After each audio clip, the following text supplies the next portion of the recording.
ಅರೆ ನೀಲು, ನೀನೇನು ಅದು ನನಗೆ ನೀನು ಈ ಊರಿಗೆ ಯಾವಾಗ ಬಂದೆ? ಹಾಂ, ನಾನು ಬರೋದಿರಲಿ, ನೀವೆಲ್ಲ ಹೊಂಟೋಗಿದ್ದೆ? ಅಯ್ಯೋ, ನಾನಿವಾಗ ಈ ಊರಲ್ಲಿಲ್ಲ, ಸಿಟಿಯಲ್ಲಿರೋದು ನಾನು. ಓ ಹೌದಾ, ಅದಕ್ಕೆ ನೀನು ಇಷ್ಟು ದಿವಸ ಕಾಣಿಸ್ಕೊಂಡೇ ಇಲ್ಲ ಹಳ್ಳಿಯಲ್ಲಿ. ನನ್ನ ಜೊತೆ ಮಾತಾಡ್ಬೇಕಂತ ಎಷ್ಟು ಪ್ರಯತ್ನ ಪಟ್ಟೆ ಗೊತ್ತಾ? ನಿನ್ನ ಫೋನ್ ನಂಬರ್ ಬೇಡ ನನ್ನ ಹತ್ರ ಇರಲಿಲ್ಲ. ಅದು ಸರಿ, ನೀನು ಇಲ್ಲಿ ಅಂದಂಗೆ ನಿನಗೆ ಮದುವೆ ಆಗಿ ನೀನು ಬೇರೆ ಊರಿಗೆ ಹೋಗಿದ್ದಲ್ಲ, ಇಲ್ಲಿಗೆ ಏನಕ್ಕೆ ಬಂದೆ? ಅಯ್ಯೋ ನಂದಿಶಾ, ಅದನ್ನ ಏನಂತ ಹೇಳ್ತೀಯ? ಯಾಕೆ ನೀಲ, ಏನಾಯ್ತು ಹೇಳು. ನಾನು ಮದುವೆ ಆಗಿ ನನ್ನ ಗಂಡನ ಮನೆಗೆ ಹೋದ್ನಲ್ಲ, ಅಲ್ಲಿ ನೆಟ್ಟಿಗೆ 1 ತಿಂಗಳು ಕೂಡ ನನ್ನ ಕೈಲಿ ಇರೋಕ್ಕಾಗಲಿಲ್ಲ ಗೊತ್ತಾ? ನನ್ನ ಗಂಡ ವಿಪರೀತ ಕುಡಿತಾನೆ, ಅದಲ್ಲದೆ ನನ್ನ ಮೇಲೆ ತುಂಬ ಅನುಮಾನ ಪಡ್ತಾನೆ. ಡೈಲಿ ಕುಡ್ದು ಬರೋದು, ನನ್ನ ಹೊಡಿಯೋದು. ನೀನು ಎಲ್ಲೋಗಿದ್ದೆ, ಯಾರ ಜೊತೆ ಮಾತಾಡ್ತೀಯಾ, ಅಲ್ಲೇನಕ್ಕೆ ಹೋಗ್ತೀಯಾ, ಈ ಥರ ಬಟ್ಟೆ ಹೆಂಗೆ ಹಾಕೊತೀಯಾ, ಈ ಥರ ಹೆಂಗೆ ರೆಡಿ ಆಗ್ತೀಯ ಅಂತ ಬರೀ ಇದೇ ನೆಪ ಆಗೋಗಿದೆ ನನಗೆ. ನನಗಂತೂ ಸಾಕಾಗೋಯ್ತು. ಅದಕ್ಕೆ ನನ್ನ ಗಂಡನೂ ಬೇಡ, ಆ ಊರು ಬೇಡ ಅಂತ ಎಲ್ಲರನ್ನೂ ಬಿಟ್ಬಿಟ್ಟು ಈ ಊರಿಗೆ ಬಂದ್ಬಿಟ್ಟೆ. ಹೌದಾ, ಹಾಗಾದ್ರೆ ನೀನು ಇವಾಗ ಇಲ್ಲೇ ಇರ್ತೀಯಾ? ಹೌದು ನಂದಿಶಾ, ನಾನು ಇಲ್ಲೇ ಇರ್ತೀನಿ. ನಂದಿಶಾ, ಅದೇನು ಗೊತ್ತಾ, ನಾನು ನನ್ನ ಗಂಡನ ಮನೆ ಬಿಟ್ಟು ಬಂದಿರೋ ಕಾರಣನೇ ನಿನಗೋಸ್ಕರ ಗೊತ್ತಾ? ನಾವಿಬ್ಬರು ಒಬ್ರಿಗೊಬ್ರು ಎಷ್ಟು ಪ್ರೀತಿ ಮಾಡ್ತಾ ಇದ್ವಿ. ನಾವು ಮದುವೆ ಆಗಬೇಕಂತ ಕೂಡ ತೀರ್ಮಾನ ಮಾಡಿದ್ವಿ.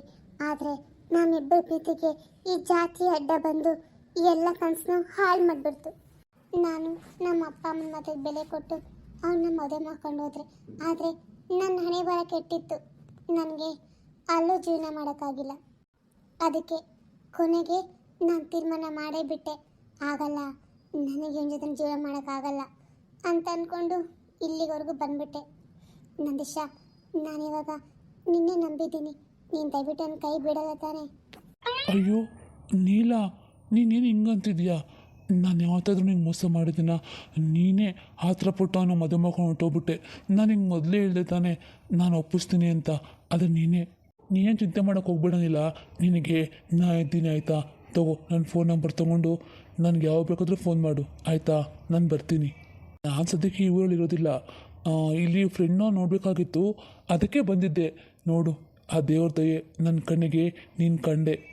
ಹಾಂ, ಅಂದಂಗೆ ನಂದಿಶಾ, ನಾನು ಇಲ್ಲೇ ಮನೆ ಕೆಲಸ ಮಾಡ್ಕೊಂಡಿದ್ದೀನಿ. ಹಾಗಾಗಿ ನಾನಿನ್ನ ಮೀಟ್ ಮಾಡೋಕ್ಕೆ ಕಷ್ಟ ಏನೂ ಆಗೋದಿಲ್ಲ. ನೀಲ, ನೀನು ಏನು ಹೇಳ್ತಾ ಇದೀಯಾ? ನೀನು ಮನೆ ಕೆಲಸ ಮಾಡ್ತಾ ಇದೀಯಾ?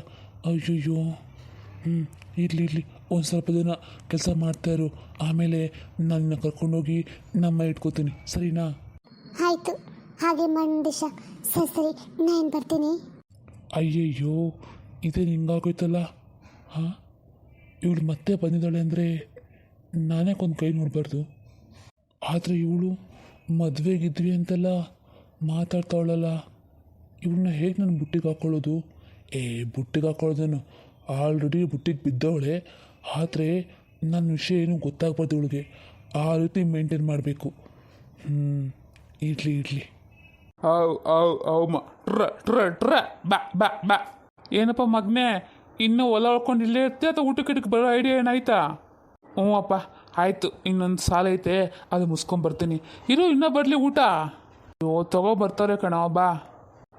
ಸರಿ ನಡಿಯಪ್ಪ, ನಾನು ಕೈ ಕಾಲು ತೊಗೊಂಬರ್ತೀನಿ.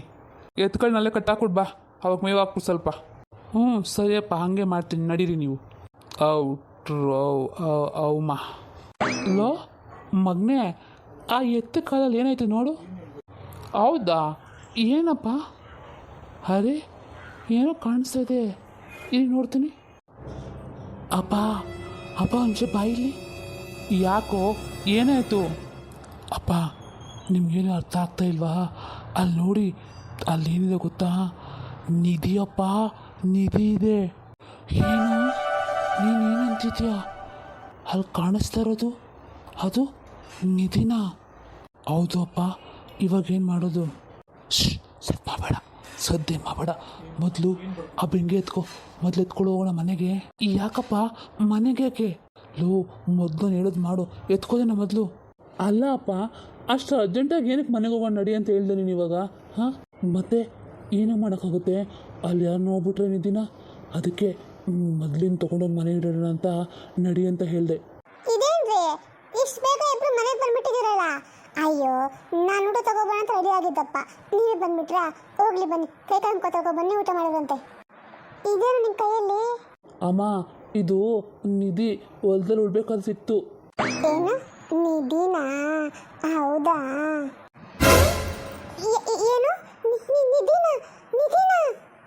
ಅಯ್ಯೋ ಹೌದು ಕಣೆ, ಮುಚ್ಚು ಬಾಯಿ, ಮೆಚ್ಚು ಕಿಚ್ಚು, ನೀನು ಮಾತಾಡೋದು ಕೇಳಿಸ್ಕೊಂತಿದ್ದಾನೆ, ಒಳಗಡೆ ಬಂದು ನೋಡ್ಬಿಟ್ಟಾರು. ರೀ, ನೀವೇನ್ರಿ ಹೇಳ್ತಿರೋದು? ಅದು ನಿಜವಾಗ್ಲೂ ನಿಧಿನೇನಾ? ಅಯ್ಯೋ ಹೌದು ಅಮ್ಮ, ಇದು ನಿಜವಾಗ್ಲೂ ನಿಧಿನೇ. ಇವಾಗ ಹೊಲ ಉಳ್ತಾ ಇದ್ವಲ್ಲ, ಆವಾಗ ಎತ್ತಿನ ಕಾಲು ಕೆಳಗೆ ಸಿಕ್ತು. ಅದನ್ನು ತೊಗೊಂಡ್ರೆ ಅಪ್ಪ ನಡಿ ಮನೆಗೆ ಹೋಗೋಣ ಅಂತ ಇಲ್ಲಿ ಕರ್ಕೊಬಂದ್ರು ನೋಡಿ.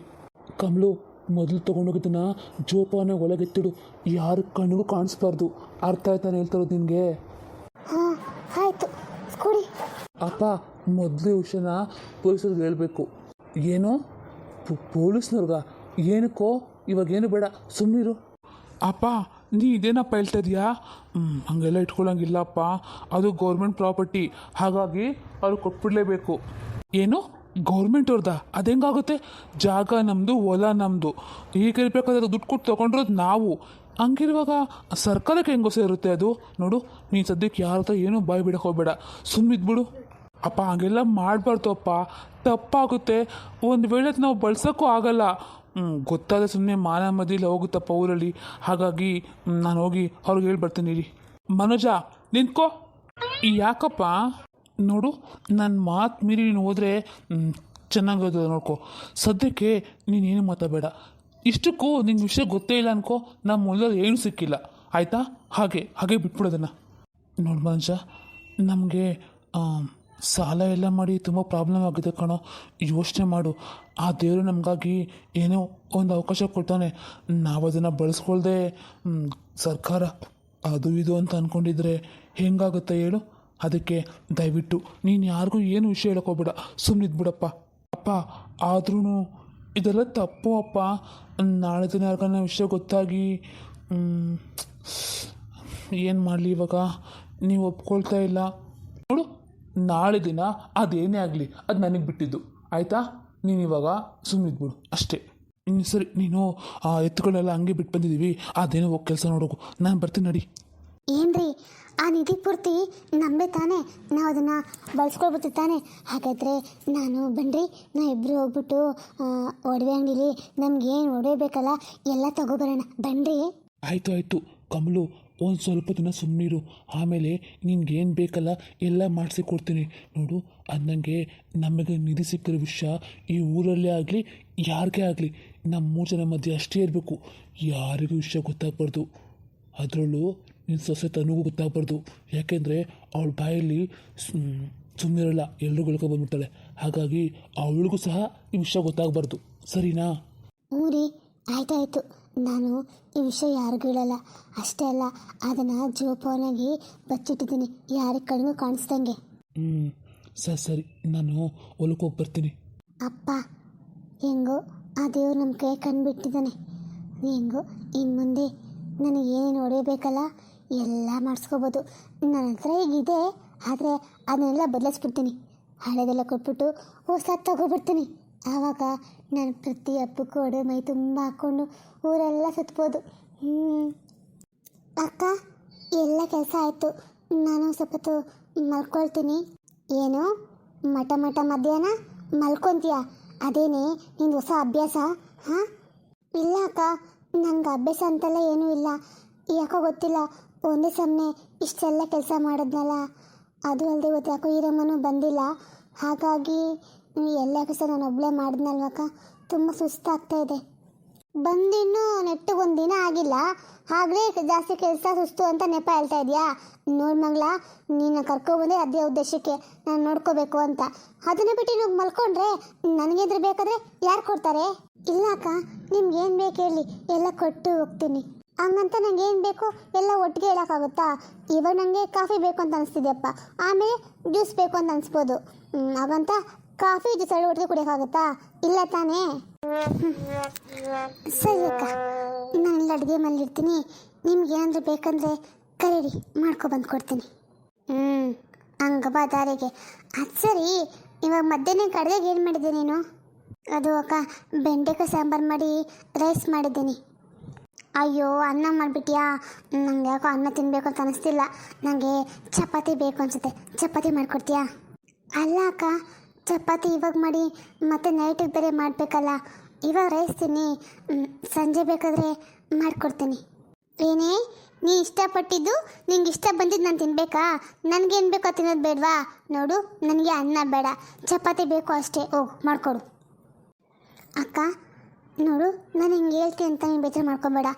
ನಿನಗೆ ಡಾಕ್ಟ್ರು ಹೇಳಿದಾರಲ್ವಾ, ಹೀಟಿನ ಪದಾರ್ಥ ಏನು ತಿನ್ನಬಾರ್ದು ಅಂತ. ಚಪಾತಿ ಮೊದಲೇ ಹೀಟು, ಹಾಗಾಗಿ ಚಪಾತಿ, ಈ ಚಿಕನ್ನು, ಹಿಂಗೆ ಮೀನು, ಸುಮಾರು ಐಟಮ್ಸ್ ಇದ್ದಾವೆ. ಇದನ್ನೆಲ್ಲ ನೀವು ತಿಂದಿರೋದೇ ಒಳ್ಳೆಯದು. ಒಂದು 5-6 ತಿಂಗಳು ಆಮೇಲೆ ನೀವೇನು ಬೇಕು ಅಂತೀರಲ್ಲ ಅದನ್ನೇ ಮಾಡಿಕೊಡ್ತೀನಿ. ಡಾಕ್ಟ್ರು ನೀನಾ ಅಥವಾ? ಓಹೋ, ಡಾಕ್ಟ್ರು ನೀನೇನು? ಹಾಗಾದರೆ ನೀನೇನು ಹೇಳ್ತೋ ಅದನ್ನು ತಿನ್ನಬಾರ್ದು ನೋಡೆ. ಆದರೆ ನಿನಗೆ ಯಾಕೆ? ನನಗೆ ಗೊತ್ತು ನಾನು ಹೇಗಿರಬೇಕು, ಏನು ತಿನ್ನಬೇಕು ಅಂತ.